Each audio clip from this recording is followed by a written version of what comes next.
निक आमतौर पर बहुत शांत और उदास रहता था। एक दिन जब उसे बाथरूम साफ करने का काम सौंपा गया तो उसने देखा कि 5 खतरनाक दिखने वाले आदमी एक कमरे से बाहर आ रहे थे। वे बेहद डरावने और भयावह लग रहे थे। उनके जाने के बाद निक की जिज्ञासा बढ़ गई और वह उस कमरे में चला गया जहां उसने देखा कि एक आदमी छत से लटका हुआ था। इस दृश्य ने निक को अंदर तक हिला दिया। उसने तुरंत जेल के गार्ड्स को बुलाया ताकि उस आदमी की मदद की जा सके, लेकिन उसकी उम्मीदों के विपरीत गार्ड्स ने उसकी प्रशंसा करने के बजाय उसे बेरहमी से पीटना शुरू कर दिया। मारपीट के बाद उन्होंने उसे एक तंग, घुटन भरी कोठरी में डाल दिया। जल्द ही निक को एहसास हुआ कि वह उसी आदमी के साथ कैद है जिसे उसने बचाने की कोशिश की थी। उस आदमी का नाम क्योशी था, जो कुख्यात शिरामित्सु गैंग का सदस्य था। क्योशी ने निक को बताया कि उसके पास जेल से भागने की एक योजना थी और उसे निक की मदद चाहिए थी। बदले में शिरामित्सु गैंग निक को सुरक्षा देने को तैयार था। योजना के अनुसार सबसे पहले उन्हें एक तेज हथियार चाहिए था जिसे निक को ढूंढना था। फिर निक को क्योशी पर हमला करके उसे घायल करना था ताकि उसे अस्पताल ले जाया जाए, जहां उसके गैंग के लोग अगले चरण को अंजाम दे सकें।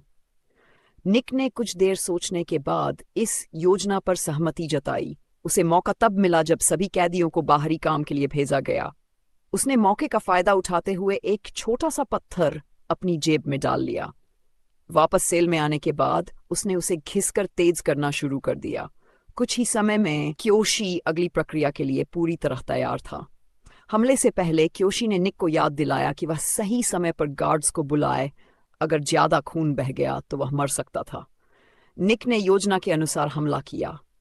जैसे ही क्योशी खून से लथपथ हुआ, निक ने तुरंत मदद के लिए चिल्लाया। गार्ड्स भाग कर आए, लेकिन वे ये नहीं जानते थे कि वे अनजाने में क्योशी की भागने की योजना में फंस चुके थे। योजना सफल रही। अगले दिन निक की जेल में स्थिति पूरी तरह बदल गई। अब उसे शिरामित्सु गैंग का समर्थन प्राप्त था, जिससे उसे सख्त जेल नियमों का पालन करने की जरूरत नहीं रही। समय के साथ उसकी सजा भी कम कर दी गई और जल्द ही उसे जेल से रिहा कर दिया गया। लेकिन अब निक पहले जैसा नहीं रहा था।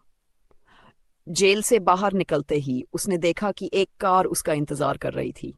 कार में बैठे लोग उसे सीधे शिरामित्सु गैंग के मुख्यालय ले गए, जहां कई गैंग नेता उसका इंतजार कर रहे थे। उन्होंने क्योशी की मदद करने के लिए उसका धन्यवाद किया और बिना किसी देरी के उसे पहला काम सौंपा, एक अमेरिकी व्यापारी के साथ सौदेबाजी करना। निक ने बिना किसी आपत्ति के इस काम को स्वीकार कर लिया। उसी शाम गैंग ने उसे कुछ खर्चे के पैसे दिए, लेकिन आराम करने के बजाय वह शहर में घूमने निकल पड़ा। भटकते भटकते वह एक बार में पहुंचा जहां उसने एक जापानी महिला को देखा। उसमें कुछ ऐसा था जो उसे आकर्षित कर रहा था। उसने उसे एक उदार टिप दी और फिर अपने कमरे में लौट आया। अगली सुबह क्योशी निक को एक मेटल फैक्ट्री ले गया, जहां उसे अमेरिकी व्यापारी एंथनी से मिलना था। लेकिन निक को देखते ही एंथनी नाखुश हो गया। उसने निक का अपमान किया और साफ कह दिया कि वह शिरामित्सु के किसी भी प्रस्ताव को स्वीकार नहीं करेगा। उसने यह भी बताया कि वह उनकी प्रतिद्वंद्वी गैंग सेइसु के साथ सौदा कर रहा था। अगर तुम मुझे बेहतर सौदा नहीं दोगे तो वे जरूर देंगे, एंथनी ने ताना मारा। निक को तुरंत समझ आ गया कि यहां बातचीत का कोई फायदा नहीं होगा। बिना किसी हिचकिचाहट के उसने एक टाइपराइटर उठाया और एंथनी पर ताबड़तोड़ हमला कर दिया। यह संदेश बिल्कुल साफ था, अब सौदेबाजी खत्म हो चुकी थी। एंथनी के पास शिरामित्सु की शर्तें मानने के अलावा कोई और रास्ता नहीं बचा था। निक का उदा शिरामित्सु गैंग में काम खत्म करने के बाद क्योशी और उसके साथियों ने निक को एक बार में ले जाकर उनकी पहली जीत का जश्न मनाया। सभी लोग आनंद ले ही रहे थे कि अचानक सेइसु गैंग के कुछ सदस्य वहां आ पहुंचे। पूरा माहौल तुरंत गंभीर हो गया। सेइसु गैंग के लीडर ने निक को ताने मारने शुरू कर दिए, लेकिन निक चुप बैठने वालों में से नहीं था। बिना किसी जग के उसने एक बोतल उठाई और सीधे लीडर के सिर पर दे मारी। इसके तुरंत बाद दोनों गैंग्स ने एक दूसरे पर बंदूकें तान दी, लेकिन उस समय सेइसु गैंग के पास कम लोग थे, जिसे उन्हें सिर्फ धमकी देकर वहां से जाना पड़ा। निक की इस निडरता और आक्रामकता ने न केवल उसके शिरामित्सु साथियों का विश्वास जीत लिया, बल्कि क्योशी की भी गहरी इज्जत हासिल कर ली। इनाम के रूप में क्योशी ने उसे एक लग्जरी अपार्टमेंट और याजू कबीले का आधिकारिक सदस्य बनने का प्रस्ताव दिया। निक ने बिना किसी संकोच के इसे स्वीकार कर लिया। कुछ दिनों बाद क्योशी ने निक को उसका दूसरा काम सौंपा, एक बार मालिक से मुलाकात करना, जो शिरामित्सु गैंग का आदेश मानने से इनकार कर रहा था। निक ने इस काम को उसी अंदाज में अंजाम दिया जिसके लिए वह बदनाम हो चुका था। एक रहस्यमयी मुलाकात। उस रात जब निक अपने अपार्टमेंट पहुंचा तो उसे म्यू व जापानी महिला जो पहले मिली थी एक अलग ही रूप में दिखाई दी। इस बार वह पहले से अधिक छेड़खानी भरे अंदाज में थी और उसने उसे अंदर आने के लिए उकसाया। थोड़ी झिझक के बाद निक ने उसकी बात मान ली। बातचीत के दौरान निक की नज़र मियू की पीठ पर बने याजू कबीले के टैटू पर पड़ी। ये इस बात का प्रमाण था कि उसका अंडरवर्ल्ड से गहरा नाता था। एक खतरनाक सौदा। अगले दिन क्योशी ने निक को एक और मिशन सौंपा, एक गुप्त हथियारों की डील। ये डील एक अमेरिकी सैनिक के साथ थी और शिरामित्सु गैंग के किसी भी सदस्य को इसके बारे में नहीं पता चलना चाहिए। इसका मतलब था कि निक को यह काम अकेले ही पूरा करना होगा। अगले दिन जब निक डील के लिए डॉक्स गोदाम क्षेत्र पहुंचा तो उसने वहां एक अजनबी की लाश देखी। इससे पहले कि वह स्थिति समझ पाता कि कुछ सदस्य वहां आ पहुंचे। वे इस डील को बर्बाद करने और पैसे लूटने के इरादे से आए थे, लेकिन निक ने पहले ही खतरे को भांप लिया था। उसने $1 मिलियन कैश अपनी कार की सीट के अंदर छिपा दिया था। इससे सेइसु गैंग को खाली हाथ लौटना पड़ा, लेकिन जाने से पहले 2 सेइसु गैंग सदस्यों ने निक पर बंदूक तान दी। पहले तो निक उनकी बात मानता रहा, लेकिन जब उसे अपनी जान पर खतरा महसूस हुआ तो उसने अचानक उन पर हमला कर दिया और दोनों को पराजित कर दिया। एक महंगी गलती। जब निक शिरामित्सु मुख्यालय लौटा तो गैंग लीडर बेहद नाराज था। असफल डील के कारण गैंग वॉर छिड़ने का खतरा बन गया था। हालांकि क्योशी ने लीडर को आश्वस्त किया कि पैसे सुरक्षित हैं, लेकिन लीडर फिर भी संतुष्ट नहीं था। उसे लगा कि निक की इस हरकत से गैंग को बहुत बड़ा नुकसान हो सकता है। गैंग वॉर रोकने के लिए लीडर ने एक पारंपरिक याकूजा अनुष्ठान करने का फैसला किया। माफी के तौर पर शिरामित्सु गैंग सेइसु गैंग को 2 कटी हुई उंगलियां भेजेगा। क्योशी को यह महसूस हुआ कि उसने ही निक को इस दुनिया में खींचा था, इसलिए उसने इस सजा में निक के साथ भागीदार बनने का फैसला किया। दोनों ने अपनी एक उंगली काटकर लीडर के सामने रख दी। भाईचारा और निष्ठा। इस अनुष्ठान के बाद गैंग ने माहौल को हल्का करने के लिए जश्न मनाया। इसी जश्न के दौरान निक ने क्योशी से अपनी और मियू की रिश्ते की सच्चाई बताने का फैसला किया। पहले तो क्योशी को यह सुनकर गुस्सा आया क्योंकि मियू उसकी बहन थी, लेकिन थोड़ी देर बाद उसने ये भी महसूस किया कि निक जिम्मेदार और भरोसेमंद व्यक्ति है। अंततः उसने इस रिश्ते को स्वीकार कर लिया और निक से कहा, अब हम सिर्फ दोस्त नहीं बल्कि भाई हैं। अब निक पूरी तरह से शिरामित्सु गैंग का हिस्सा बन चुका था। अपनी निष्ठा साबित करने के लिए उसने याजू कबीले का टैटू बनवाने का फैसला किया। ये टैटू गैंग प्रति अटूट वफादारी और अंडरवर्ल्ड में अपनी पहचान को दर्शाता था। अब निक पूरी तरह से इस नए जीवन को अपना चुका था। इस पूरे समय के दौरान मियू उसके साथ थी और वह काफी खुश थी क्योंकि निक अब पूरी तरह से उसकी जिंदगी का हिस्सा बन चुका था। अगले कुछ दिनों में निक तेजी से आगे बढ़ा और गैंग में उसकी ताकत और रुतबा लगातार बढ़ता गया, लेकिन उसकी पिछली जिंदगी ने अब भी उसका पीछा नहीं छोड़ा था।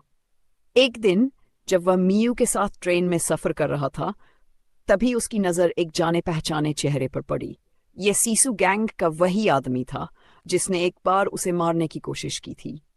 ये देखते ही निक पूरी तरह से सतर्क हो गया। उसके दिमाग में पहला ख्याल यही आया कि किसी भी तरह मियू को खतरे से बाहर निकालना है। उधर सीसु गैंग के कुछ सदस्य शिरामित्सु गैंग के मुख्यालय में उनके लीडर से मिलने पहुंचे।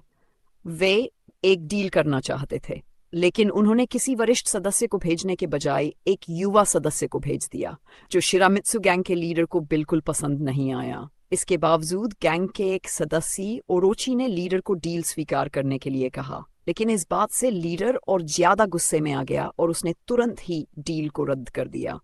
उसी रात काशी और ओरोची एक साथ बार में शराब पी रहे थे। ओरोची अपने लीडर से बहुत नाराज था क्योंकि उसकी सलाह को पूरी तरह से नजरअंदाज कर दिया गया था। क्योशी, जो वहीं मौजूद था, ओरोची के बढ़ते गुस्से को साफ साफ देख सकता था।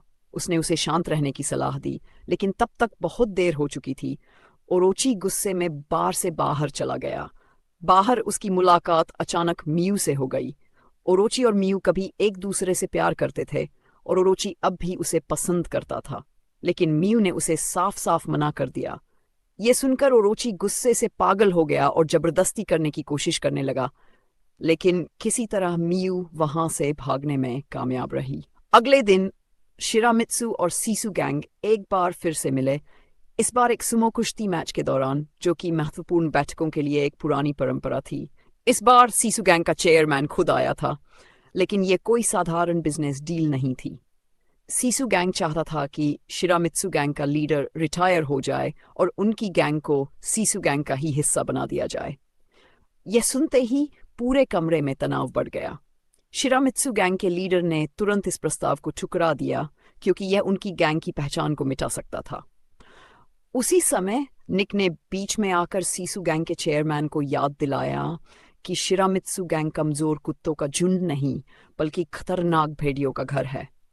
उसी शाम जब निक घर लौट रहा था तो उसकी मुलाकात अपने एक पुराने साथी पॉली से हुई, जो पहले अमेरिकी सेना में उसके साथ था। पहले तो पॉली निक को देखकर बहुत खुश हुआ, लेकिन जल्द ही उसने खुलासा किया कि वह जानता था कि निक ने मरने का नाटक किया था ताकि कोर्ट मार्शल से बच सके। इसके बाद पॉली ने इस राज को उजागर करने की धमकी दी। खतरे का एहसास होते ही निक ने तुरंत अपना अंदाज बदल लिया और पॉली को अपने घर आने का न्योता दिया। जैसे ही उसे सही मौका मिला, उसने पॉली को खत्म कर दिया। फिर उसने लाश को ठिकाने लगाया और मियू से मिलने चला गया। जब मियू ने दरवाजा खोला तो निक ने उसके चेहरे पर चोट का निशान देखा और गुस्से से भर गया। उसने तुरंत उससे पूछा कि यह किसने किया, लेकिन मियू ने किसी का नाम बताने से इनकार कर दिया। इसके बजाय उसने निक को उनके आने वाले बच्चे की याद दिलाई। यह सुनते ही निक की सोच बदल गई। उसने तय किया कि अब वह इस खतरनाक जिंदगी से बाहर निकलना चाहता है। वह सीधे क्योशी के पास गया और शिरामित्सु गैंग छोड़ने की इच्छा जाहिर की ताकि वह मियू के साथ एक शांतिपूर्ण जीवन जी सके। क्योशी ने गुस्सा करने के बजाय बड़े आराम से निक को अंदर बुलाया और उसके सामने 2 तलवारें रखीं, एक दूसरों को खत्म करने के लिए और दूसरी उसकी खुद की रक्षा के लिए। क्योशी ने बचपन से ही मियू का ध्यान रखा था और अब वह पूरी तरह से निक पर भरोसा करने को तैयार था। निक ने भी क्योशी से वादा किया और एक तलवार उठा ली। इसके बाद उन्होंने मिलकर पॉली की लाश को दफनाया और सारे सबूत मिटा दिए। इस बीच सीसु गैंग के मुख्यालय में ओरोची ने शिरामित्सु गैंग के खिलाफ साजिश रचनी शुरू कर दी थी। लीडर ने खुद को बचाने की कोशिश की और उसी समय क्योशी ने पीछे से आकर हमलावर को गोली मार दी। जैसे ही वे तीनों वहां से निकलने वाले थे, सीसु गैंग के लोगों ने घात लगाकर उन पर हमला कर दिया। निक और क्योशी ने बहादुरी से मुकाबला किया, लेकिन इस हमले के दौरान क्योशी को गोली लग गई। ये देखकर निक और लीडर पूरी तरह टूट गए। हमले के तुरंत बाद लीडर ने एक आपातकालीन बैठक बुलाई, जहां उसने खुलासा किया उनके बीच एक गद्दार मौजूद है जो सीसु गैंग को सारी खबरें पहुंचा रहा था। इस हमले के साथ ही अब गैंग वॉर की शुरुआत हो चुकी थी। लीडर ने घोषणा की कि शिरामित्सु गैंग क्योशी की हत्या का बदला जरूर लेगी।